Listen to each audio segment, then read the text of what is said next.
আসসালামু আলাইকুম বন্ধুরা, সবাই কেমন আছেন? তো এই তো দুপুরে এই যে নতুন আলু দিয়ে একটু মুরগির মাংস হালকা হালকা ঝোল দিয়ে একটু রান্না করে নিলাম। এটা দুপুরের খাবার। তো এই যে আমার তরকারিটা হয়ে গেছে, নামিয়ে নেব। তো তার সাথে আছে পালং শাক ভাজি আজকে দুপুরে, আর সাথে আছে টমেটো পুরো ভর্তা বানাবো।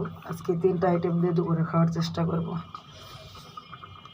তো অনেক দিন পরে রান্না করলাম। আমি সময়ের অভাবে অনেক সময় রান্না করতে পারি না, বাইরে বাইরে খেতে হয়, কারণ ব্যস্ত সময় পার করতেছি ইদানিং, এর জন্য। তো দুপুরে রান্নাটা আজকে নিজের থেকেই করে নিলাম, যে আজকে নিজে রান্না করে একটু মনটা ভরে খাবো। তাই এই তো এই যে মুরগির মাংসটা আমার হয়ে গেছে, মুরগির মাংস রান্না করে নিলাম। সাথে এই যে আমি একটু কাছ থেকে দেখাই, আমার তরকারিটা চুলায় এখন।